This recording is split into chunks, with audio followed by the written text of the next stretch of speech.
right. Good evening, National Baptist Convention USA Incorporated. And to all of our guests, welcome to the May edition of our NBC USA Inc. Hope Temple Care Matters webinar. We greet you in the joy of Jesus and thank you for joining us on this first Tuesday of May, May 5th, Cinco de Mayo. We do honor our national president, Dr. Boise Kimber. We also recognize our Hope National Director, Dr. Michael O'Miner. And tonight, we gather once again to strengthen our churches, protect our communities, and walk together in faith, health, and service. Tonight, we'll focus on key May observances. That's American Stroke Month, National Mental Health, Power to End Stroke Sunday, which is May 17th. And then we also added a special spotlight for Lupus Awareness Month. Now, as we look ahead and we're moving into May 5th, we pause and look at what's happening across the country with COVID-19, flu, RSV, and other respiratory illnesses, and what we can expect as we enter a new month, as warmer temperatures, graduations, Mother's Day programs, and increased travel. But remember, respiratory viruses continue to circulate. So stay informed. We want to help our churches stay prepared and keep our congregations healthy. So over the past month, overall respiratory illness in the United States has continued to decline. So with COVID-19 still remaining at low levels, flu activity dropping sharply, and RSV now at minimal levels in most regions, we still want to make sure that as we gather, we learn and know how to care for one another and how to protect our most vulnerable populations. So again, we want to protect one another. So as we look at COVID-19, it's expected to remain at low levels nationally, but local increases may happen with large indoor activities, of course, travel, and in our communities with lower vaccinations and booster uptake. High-risk individuals should continue to take precautions during crowded gatherings. So remember, you can still mask up. Flu activity is now low across most of the country. Sporadic cases may continue, but especially influenza B among children and teens. But according to the 2025-26 flu season, it's effectively winding down. And then with our RSV levels, they are low nationwide. Regions that experience later peaks may still see some occasional cases, but widespread activity has ended. Of course, infants, young children, and older adults remain the groups that are most likely to experience these complications. So let's protect. Then as we move from April into May, the message remains steady. We are in a much better place than we were during the winter months, but we should continue to practice care and consideration. If we stay informed, stay compassionate, and stay committed to one another's well-being, our churches can continue to be places of safe gathering, strong witness, and shared health. So, as we continue our commitment to caring for God's temple, we recognize that wellness is not only physical, it is emotional, mental, financially, and spiritual. Many of our challenges we face in our families, in our churches, and our communities are actually shaped by mental health. And that brings us to our focus for the month of May. May is National Mental Health Awareness Month. This is a time to shine a light on the importance of emotional mental health. emotional well-being, reducing the stigma, and reminding our congregations that mental health is a vital part of whole person wellness. So, mental health struggles are not a sign of weakness. They are part of the human experience. So just as we care for our bodies, we must also care for our minds and spirits. So we encourage you to visit hopenbc.com to download the Mental Health Awareness Month Toolkit. Duke has it showing on the screen, but download that kit. Visit hopenbc.com. We have some great resources for you to share with your congregation. So for our Black communities, this conversation is especially important because we have generational trauma, ongoing injustice, caregiving responsibilities, financial strain, and limited access to mental health resources. All these can create barriers to healing. But the good news is that the faith communities are uniquely positioned to offer compassion, connection, and hope. So as we look at whole person wellness, mental health does affect every part of our life, our relationships, our decisions, our worship, and our service. So we're encouraging each other, we're encouraging our members to check in with yourself emotionally, physically, financially, and spiritually. We want to break the stigma. We want to seek help. It's not a lack of faith when you seek help. It is an act of stewardship. Because remember, Jesus welcomed the hurting without shame. And then community support. Healing does grow in a community, and churches are our safe spaces for honest conversations, prayer, and mutual care. And scripture does remind us the Lord is close to the brokenhearted. In Psalm 34:18, he meets us in our struggles and walks with us toward wholeness. And some ideas we want to share with you so you can share with your congregation. Host a Green Sunday. That's a Sunday where you can highlight mental health awareness and offer a moment of prayer for emotional well-being. Share weekly mental health tips in your bulletins, group chats, announcements on your social media posts. Offer short workshops, recognizing the signs of emotional distress, supporting loved ones, and building resilience. You can even partner with your local resources. You have counselors, chaplains, HBCU psychology programs, or even your community mental health centers. Ask for the education and referrals that they have available. Encourage wellness ministries, such as your walking groups, journaling circles, meditation moments, and even grief support gatherings. And one health observance that we're focusing on tonight is lupus awareness. NBC family, as we enter the month of May, we lift up an issue affecting many of our congregations and communities. Do you know that lupus is a chronic autoimmune disease that impacts hundreds of thousands of Americans, especially our Black women? It may not always be visible, but its effects are real. Fatigue, pain, inflammation, and unpredictable flare-ups. Yet those living with lupus show remarkable strength and resilience every day. So for us as a faith community, lupus is both a stewardship and a justice issue. Our Black women are diagnosed later and we experience more severe complications, not because the needs are different, but because access, awareness, and advocacy have not always been equal. So the church stands in the gap. When pastors speak, when congregations understand chronic illness, and when ministries offer compassion and flexibility, we help close that gap.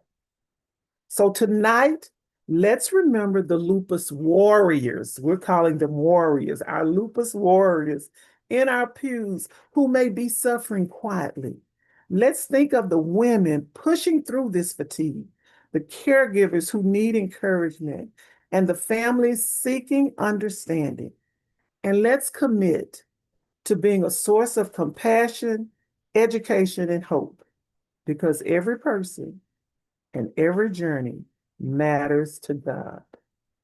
So, as we reflect on the importance of understanding lupus with compassion, with clarity, and a commitment to justice, it's also important that we hear from those who work closely with patients, families, and communities every day. Tonight, we are blessed to have with us someone whose work embodies both expertise and heart. Miss Anne Marie, she currently serves as the CEO of Lupus Foundation of America's Texas Gulf Coast chapter, a standalone affiliation of the national organization, the Texas Gulf Coast chapter, which supports the mission of the Lupus Foundation of America. To shorten it, we say LFA. Yes. And through community-based education and advocacy programs held throughout the Texas Gulf Coast. Anne Marie joined LFA Texas Gulf Coast after beginning her second career in nonprofit work in 2012 at the center in Houston, working in the not-for-profit space in multiple disciplines, including business development, community relations, major gifts officer, and chief development officer. Anne Marie joined the fight against lupus in October 2012, and she has not looked back. So, using her experience in sales and marketing in the for-profit world, combined with lessons learned from nonprofit organizations and agencies across Houston, Anne Marie applies real-world experience to the nonprofit heart for the mission. The goal is to ensure the nonprofit chapter of Texas Gulf Coast is available for any lupus warrior in need for decades to come. And Anne Marie is happily married to her, listen to this, her voluntold husband, Kevin. Oh, Kevin got to show his face. They share in the joy of his daughter's best recent marriage. Congratulations. Playing tennis, collecting wine, and spending time enjoying their home and dogs, Roscoe and Maggie. And we are grateful to have her voice at the table tonight as we deepen our understanding and strengthen our ministry response. So, Anne, let's begin our conversation. First, I want to ask, how do I pronounce your last name? Oh, don't worry about it. It's German. I, It's Blackater is a very, I married a very German family. Yes. okay. Because I know how I am with my last name. I'm like Carper, not Carpenter, Carper. So I want to make sure your name was correct. Yes. Okay. Thank you for that. That's very kind. Great. So you've had a remarkable journey from the for-profit world to the nonprofit leadership, and now serving as CEO of the Lupus Foundation of America's Texas Gulf Coast chapter. So what inspired you to join the fight against lupus? Uh, it's such an interesting question. And by the way, y'all, I hope y'all pray for me, not for the number one reason that I don't talk too long, because it's a passion project for me for a really strong reason, and you're going to open me right up to this very strong reason. So I spent a lot of time in the for-profit world making money and doing well, and it was fun, it was great. And we when my husband and I got married later in life, once we put his daughter through school, I didn't need to make all that money anymore. And I wanted to do something that left a greater legacy and that was more reflective of who I actually am. So I entered into the nonprofit space and found out they don't run like a business, Mm, but boy, should they, right? Because a nonprofit agency that's supporting the community needs to be mm, available for people until there's no longer a need for that service. So I found that I could take the business acumen and slide right on over. The really interesting thing is when I had the opportunity to talk to the Lupus Texas Gulf Coast about their CEO position, I thought, I'm not ready to be a CEO. And my husband, the amazing Kevin, said, yes, you are. And so I basically I did the interview because he was insisting that I at least give it a shot. mhm, What was a blessing there is that when I did the interview, I came to understand during my research for that interview that lupus impacts almost 2.5 million people in this country. 90% are women, and 63% of those are Black or Hispanic. Well, why is our office in Shishifufu land where there's no people of color that can find us? Why are mhm, we not doing programs that educate communities that are impacted by this disease so that they can get a diagnosis and treatment and have their life be saved? mhm, So I went to the board and said, this is what you should be doing, and this is how you should do it, and good luck. And they said, well, will you do it? And I was like, but you don't want to do all that change. And they said, we actually do. We don't have any idea how. And so mhm, when you realize that somebody wants to do the change to do better, you want to be a part of that. And the funny thing about me is I'm actually a mixed race individual. And so I was raised by a white family, but I come from a Black father, and I have the privilege, if you will, of passing for white, which means I didn't have any of the biases thrown at me until people knew that mhm, I was a mixed race or Black person, and then I got it all. Why should it be that way? Why should it be that we have different healthcare systems for different cultural backgrounds? It shouldn't be. Everyone deserves access to high quality healthcare. And when I learned that this disease impacted our Black and Brown women who are beautiful, who are strong, who are faithful servants to their God, their community, their home, there was no way I wasn't going to do this. Because the opportunity to use what I know from my mhm. business background, what I know from rebuilding nonprofits, to build something bigger and stronger for awareness and education, advocacy for a culture of phenomenal women, felt like it was something I had to do. That was your leading transition, huh? So, as the Texas Gulf Coast chapter, it is a standalone affiliate with a strong focus on community-based education and advocacy. So, what makes your chapter's approach unique, and how are you working to shorten the time to diagnosis for our lupus warriors in the region? The education piece is vital. Mm. And I want to be really, is it okay if I'm terribly transparent? No, please. Thank you. I tend to be a little forward or direct for some people, so I like to make sure everybody's okay. We have a lack of understanding of autoimmune diseases in our healthcare professionals. Okay? So Mhm. when we go to a healthcare professional and we say, "What do you know about lupus?" If it's a primary care physician, they don't really know very much. It's not studied in medical school. They spend, what they tell me anecdotally, is they spend about a half a day learning about autoimmune diseases.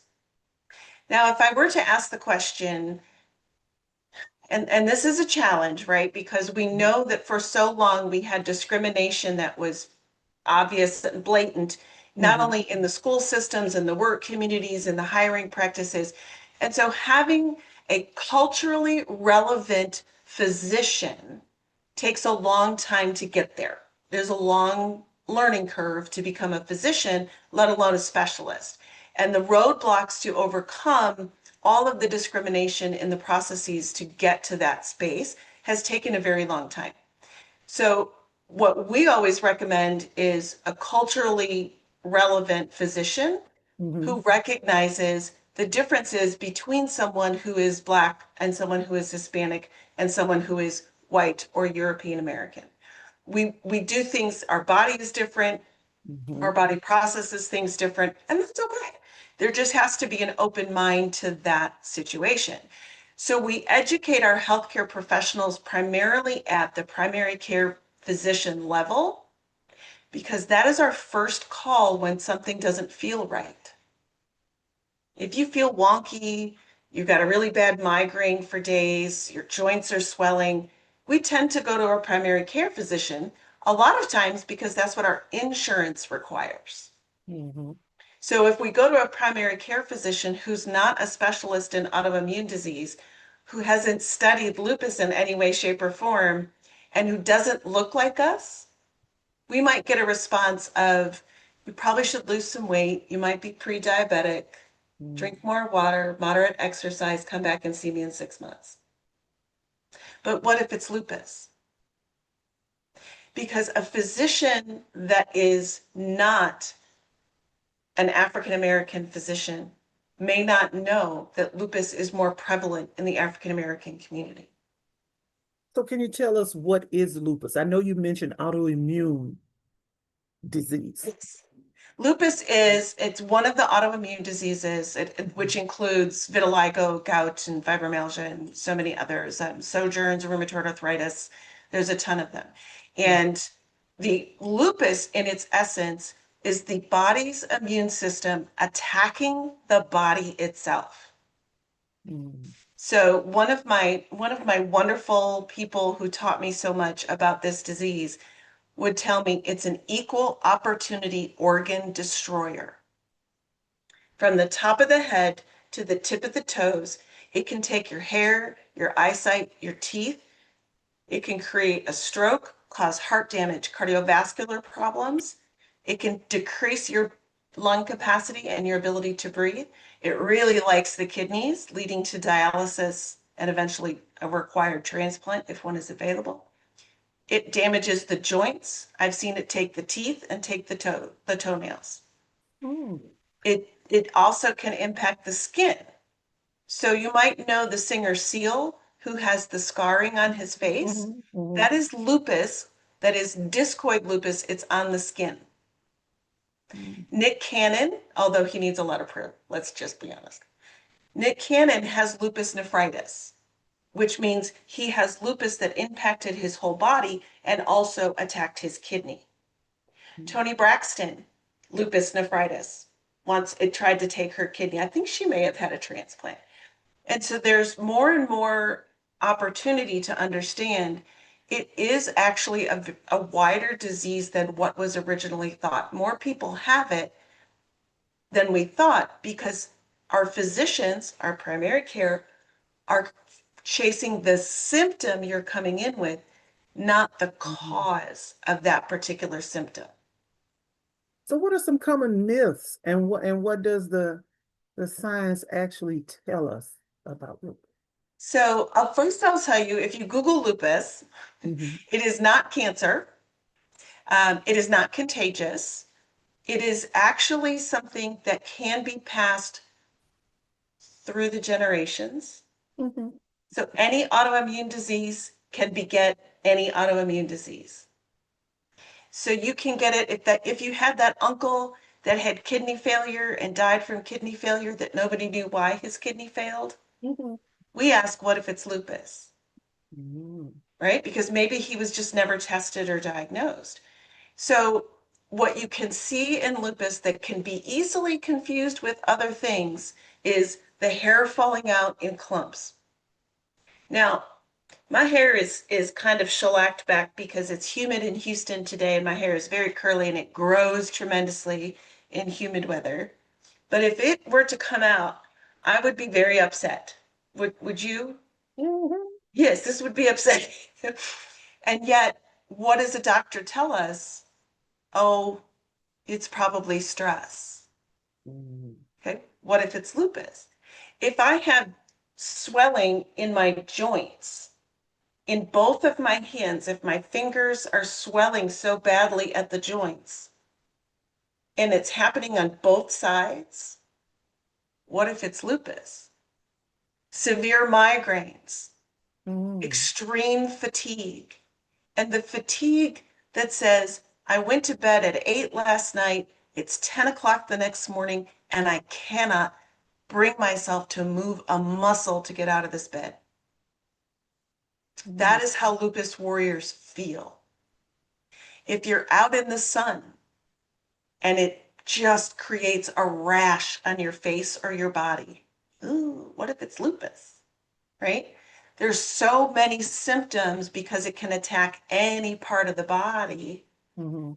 that we, as the patient, have to be incredibly, incredibly self-advocating to ask for the test for lupus because it's only a blood test. Mm. That's Okay. it. It's just a That's, blood test. yeah, because I was getting ready to ask, how is lupus diagnosed? Through Mm-hmm. the blood test. It's a blood test. Now you do have to request it. It's called an ANA panel.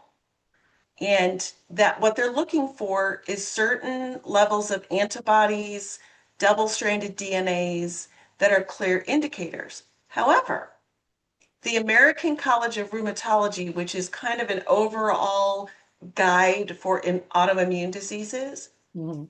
indicates that if the test is negative, that doesn't mean you don't have lupus. The physician should be looking at your symptoms to determine if lupus could be a possibility and begin treatment until 3 months goes by and you can do the test again. It's very difficult today to diagnose lupus because the test fails a third of the time. So support, what does that look like after a lupus diagnosis? Yeah. Um, Support can be a real challenge for folks. Now, we're here for people, and I don't care where you live, we're going to help you and we'll help you find resources, physicians, Mhm. whatever you need. There are support groups here in our area of Texas. We also do peer mentors. So we take a new lupus diagnosed person with someone who's been on the journey for a while and we partner them up if they have a similar background, similar cultural identity, someone they can kind of talk through with. Because as you noted with Mental Health Awareness Month, that impacts lupus patients tremendously. The Mhm. depression and the mental health state of many lupus patients is very difficult. It's Mhm. very challenging. So we want to give them all the support we can. It usually takes a very dedicated family member. Maybe it's a life partner, a spouse, a really dear friend, a cousin, an auntie. But you many times patients whose disease is progressing or they were diagnosed so late that their organ impact is severe, Mhm. they need a lot of full-time care and often have to go on disability in order to maintain a reasonable lifestyle. In other words, pay for their treatments, pay for their medicines, pay for the dialysis, etc. Support can be a real tough road. And why is this important for our churches to understand? Well, if you were to go back to your home church and ask who in the congregation might be impacted by lupus. And that means someone who has it, has a family member who has it, has lost a family member that has it. You're Mhm. going to see an awful large number of hands that go up. And that's only if they were even diagnosed. Mhm. Because we know that this primarily impacts our Black and Brown community. And although it is 90% female, can I just tell you, when it hits our men, Mhm. it's far more aggressive in our Black men. Mhm. Far more. And it usually shows up in the kidney first before Mhm. any other symptom is so big that they comment and say something is wrong. So with, It, oh, excuse me. I'm just, one of the things that's great about our faith communities, our home church, is the Mhm. safe space, right? Mhm. That's a Right. church is a safe space for me. And if I need to talk to someone, I know that I can. With that safe space, talking about our health, talking about these opportunities, mental health, Mm-hmm. lupus awareness, kidney awareness, all of the things that can go wrong because our Black community, again, we have not built an infrastructure that is there to strongly support and promote the good health for our Black community. That is not what America has built. And I apologize, that's just how I talk. Mm-hmm. If we don't talk about it, who will? Right. Right? So, And so in a safe space, you should be comfortable talking about health and how to help one another. so what should our church leaders know about the fatigue, the pain, and the invisible illness? I think from the mouth of every warrior that has ever answered this question from me, Uh-huh. that it's real, Mm-hmm. that it's real. I have a wonderful friend. Her name is Jomitra. She happens to have lupus. She's actually the executive director of the African American Health Coalition. And she's a fierce warrior. She's an enormous health advocate. She's a community health worker, instructor. She is amazing and out there all the time and to her own detriment. Mm-hmm. And she is the third Mm-hmm. woman who has come to me and said, my husband doesn't believe me and has left me and told me it's not real. I'm faking it. She's had her hair fall out. She's been, one day I saw her, she was so swollen, she was unrecognizable, and I've known her for 5 years. Mm-hmm. It is real. When a lupus patient says, if I say, hey, how are you doing? Oh, I'm doing great. I go, uh-huh, tell me the truth. Mm-hmm. Because a lupus patient, much like someone with other chronic pain, they're faking being well, Mm-hmm. right? And so what can the church family do? Mm-hmm. See them for who they truly are, Mm-hmm. love them for who they truly are, and support them even when they even when they can't return that to you. Mm-hmm. Sometimes they just don't have it. But it is real.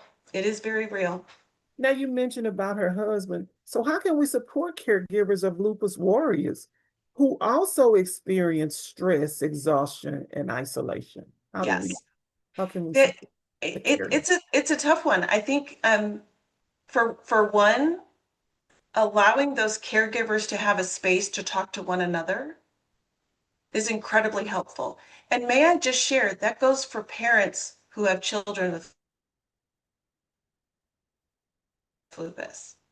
They have the parent, the caregiver has to be a fierce advocate. The Mm-hmm. lupus patient, and again, we have this bias in our healthcare system. And so when a Black woman goes in and says, you're not listening to me, I'm telling you these are the symptoms, Mm-hmm. do we get the kind of response that's deserved? Or do you get the don't get angry with me response, right?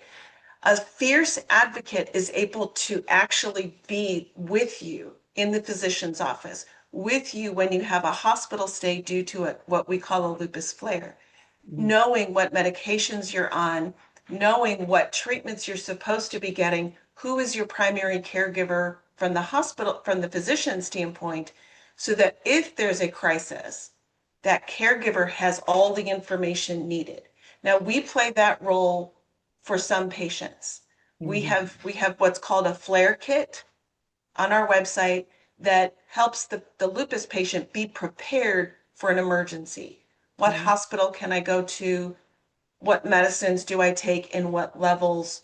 These are all the things that my partner, my advocate needs to know so I can be treated properly in the hospital.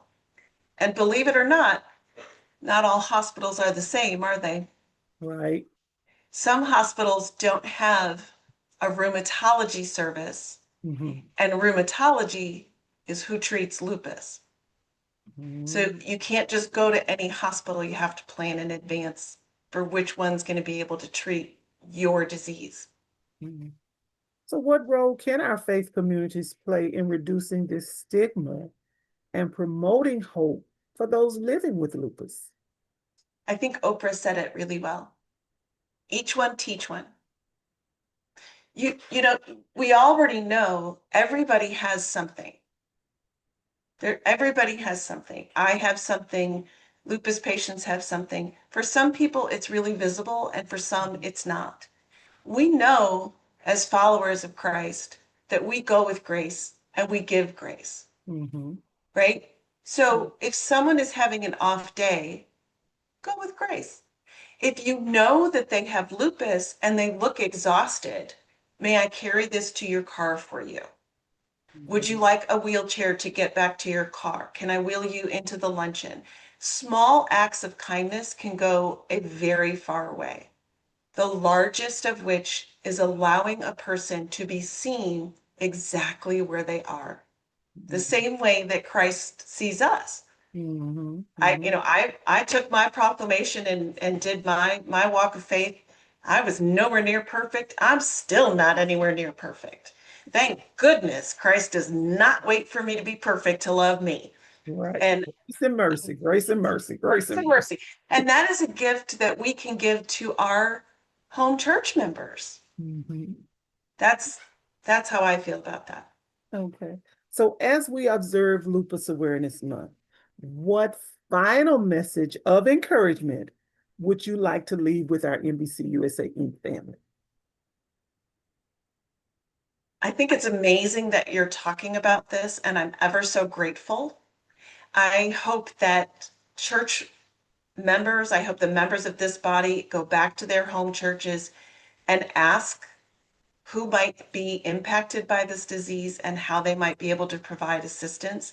Maybe they can start a lupus support group in their community and even bring new members to their church. There's so much we can do by simply talking about lupus, and all of you, but I'm in Texas, so I'm going to say all y'all have taken a huge first step in helping to break the silence around this Mhm. incredibly cruel disease. Thank you. Well, we thank you. Thank you so much. I'm looking at the chat and I see comments. Your bio mentioned your voluntold husband, Kevin,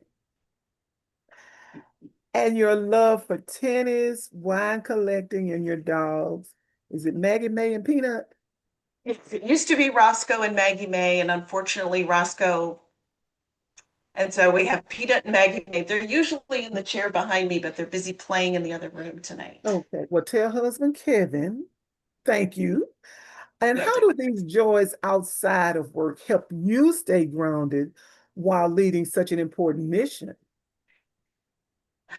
Everybody has to have a little relief, Mhm. right? Right. Um, and Patricia from Tuskegee, I see you, and I hope you go to Dreamland as often as I wish I could. Um, the tennis is how my frustration can be worked out. I'm a rather competitive tennis player. Mhm. And so that way I'm getting all of that adrenaline and activity out.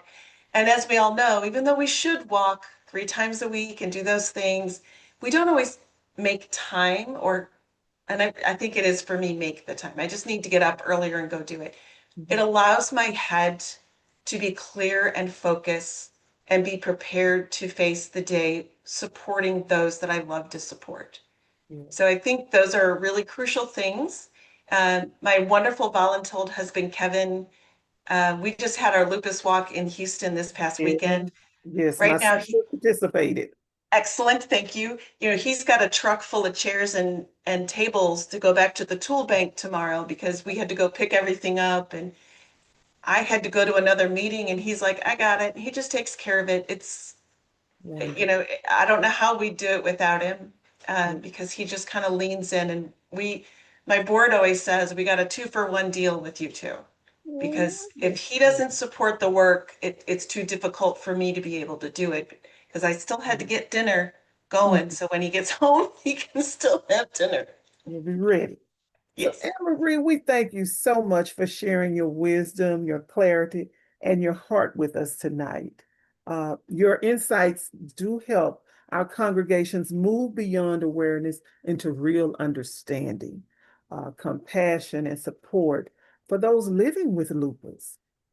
You've given us language and practical steps that will strengthen how we care for every family God has placed in our fellowship. And so we're so grateful for the work you do in the community and for the way you've poured into our family this evening. So you're part of NBC USA Inc. family. So we want to thank you. And everyone watching, don't worry, Anne Marie is going to stay on for our Q&A period. So you can put your questions in the chat, or you can also make a note. So when it's time for Q&A, you'll be ready to jump right in. So as we continue our conversation, we want to remember American Stroke Association. The Power to End Stroke Sunday is May 17th. So celebrate as we continue. When we say celebrate, that means bringing that awareness as we continue our commitment to caring for God's temple. We recognize that wellness is not only physical, it is communal, spiritual, and deeply connected to how we show up for one another. Stroke still remains one of the most urgent health challenges facing our families and our congregation. And that brings us to the focus for the month of May of National Stroke Awareness. This is a time to educate, empower, and equip our communities with the tools needed to prevent stroke and respond quickly when it occurs. So when we say stroke it is not only a medical emergency, it is a justice issue, it's a family issue, and a faith issue. And then be sure to download our Power Sunday Toolkit. Check out the HopeNBC.com website and download these toolkits for your church congregation. Stroke continues to disproportionately impact our Black families and robbing too many of our loved ones of strength, independence, and life itself. But we have good news, and that is stroke is often preventable and early action saves lives.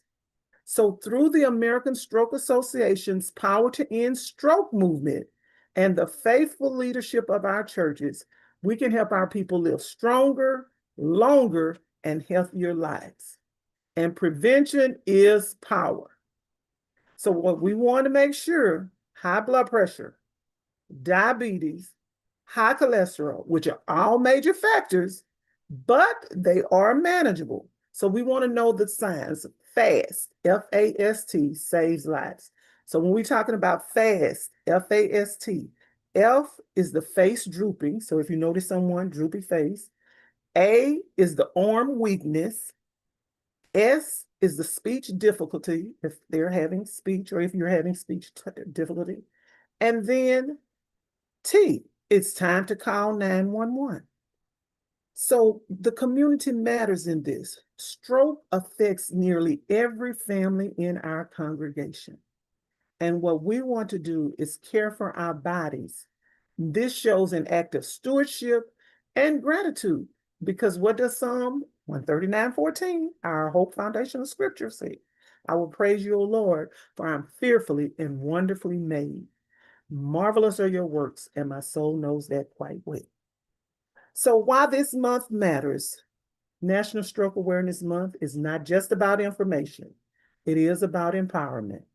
And as our toolkit states, Power Sunday is more than a health emphasis. It is a ministry empowerment. So our churches are the power, and together we can end stroke. So let's keep the momentum going. And again, FAST is what? You can type it in the chat. Face drooping. A, arm weakness. S, speech difficulty. And T, time to call 911. So as we close out tonight's discussion, let's take one more look at our key May health observances. These are powerful opportunities for our health ministries to lead with love, learning, and life-saving action. We said American Stroke Month, National Mental Health, Power to End Stroke Sunday, May 17th, and of course, lupus awareness. So we continue to move forward in faith, health, and service. One congregation, one campaign, and one conversation at a time. And remember, you can download the full list of the health observances that's shown on the screen. You can download that for the entire year at www.hopembc.com. Okay, we covered a lot tonight. And now it's your turn. If you're joining us on Zoom, please type your question in the chat or raise your virtual hand. And for those tuning in via social media, we are monitoring the comments and we'll make sure your voice is heard. So we'll take a few minutes, we'll take about 5 minutes to hear from you. Any questions? I saw a few in the chat. Anne Marie is here to answer your questions. We want to take about 5 minutes. Any questions? You want to raise your hand or put your comments in the chat. I saw Anne Marie did answer a few from the chat. I commented about Dr. Linda hoping that her daughter is doing well. Great, great. I will say while you guys do that, there are treatments for lupus that are designed to put the disease into remission.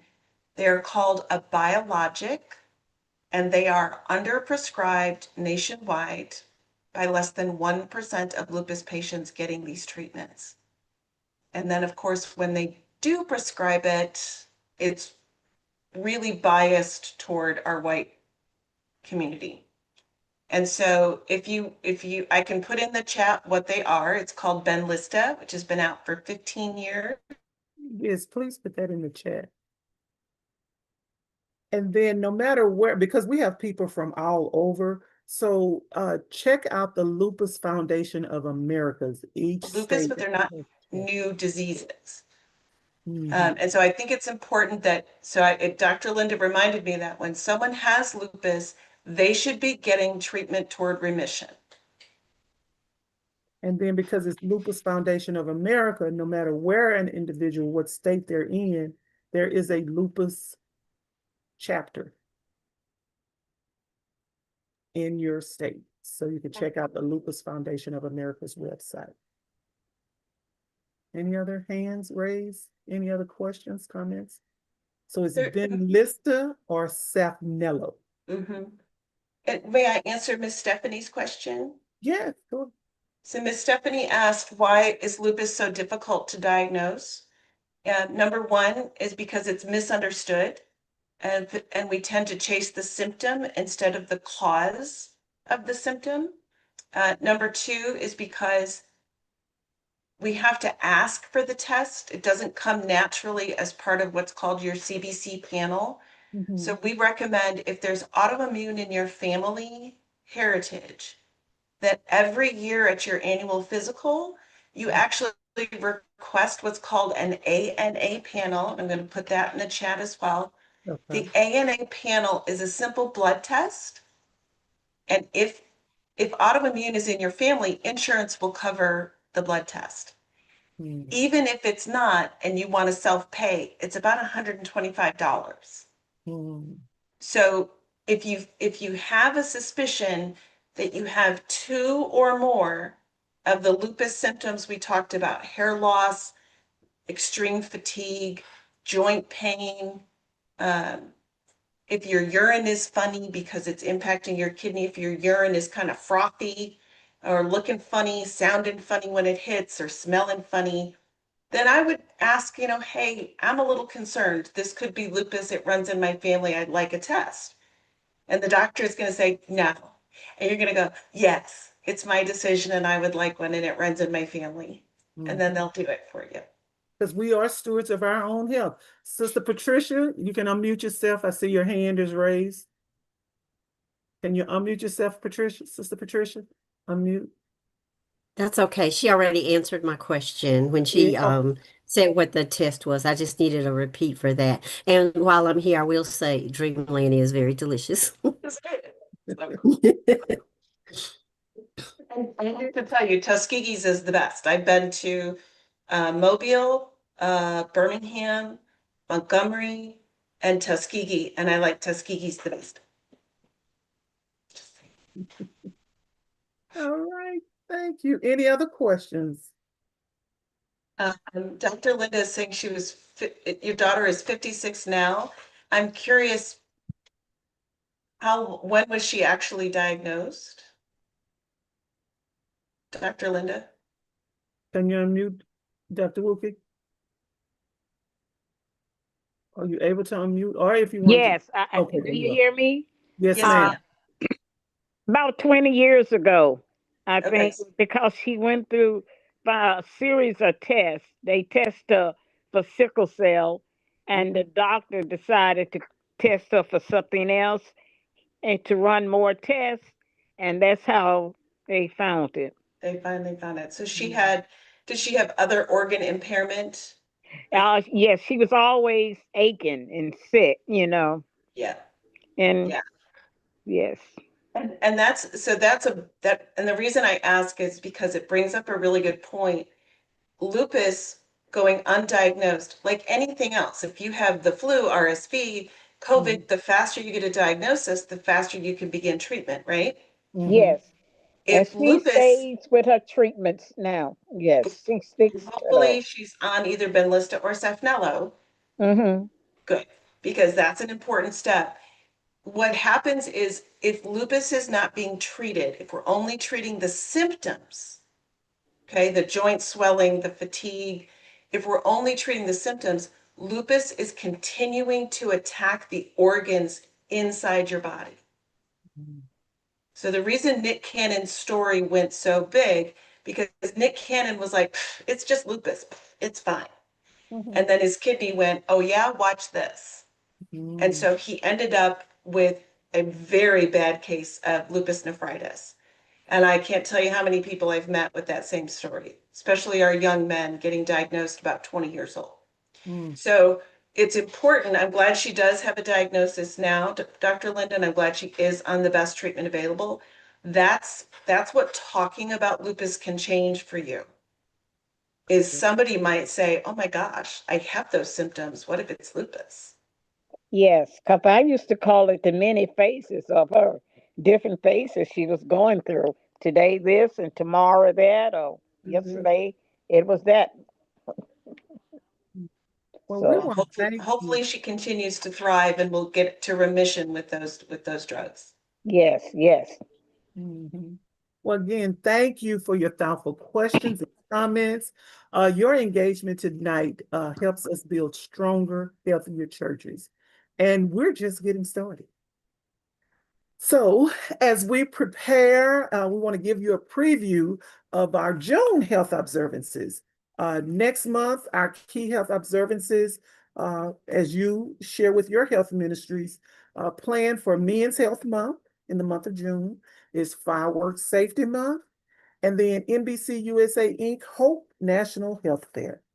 We encourage you to download the full list of our health observances at www.hopembc.com.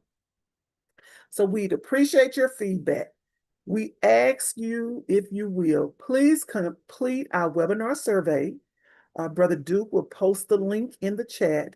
We ask that you complete it because we know the biggest room for improvement is for us to hear from you, to share with us where we can improve on. So this webinar, we want to hear from you. What words, what do you want to see? So please complete the survey. So we appreciate the tireless work of our NBC USA Inc. Hope team, our dynamic leader, Dr. Michael O'Miner, Dr. Desi Levy, Sister Lottie Miner, Sister Nettie Johnson, Pastor Dexter Moraney, Sister Ellen McKnight Hill, Dr. Felisa Washington, Minister Geraldine Moore, Sister Loretta Miller, Dr. Lavoria Williams, Sister Bettina Campbell, Dr. Marion Talley, Sister Ophelia Carr, and our very own Brother Thomas Duke Robinson. And then our regional coordinators include Pastor Daniel Blackburn. He is our Northeast regional coordinator. So anyone in the Northeast, send us an email at info@HopeNBC, and we will connect you to your regional coordinator.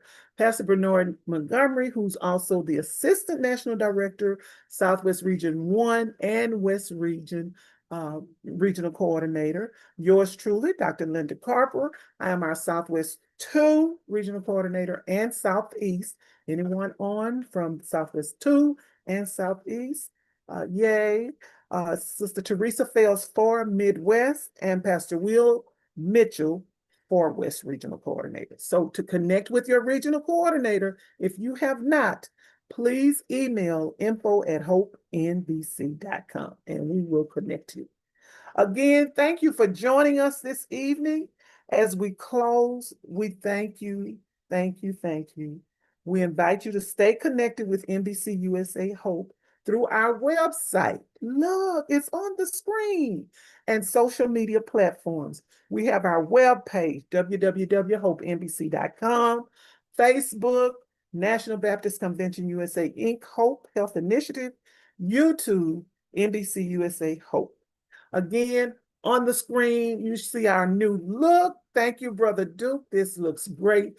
Please scan the QR code. You can have the Hope app right at your fingertips. And again, we encourage you to complete the survey. Complete the survey.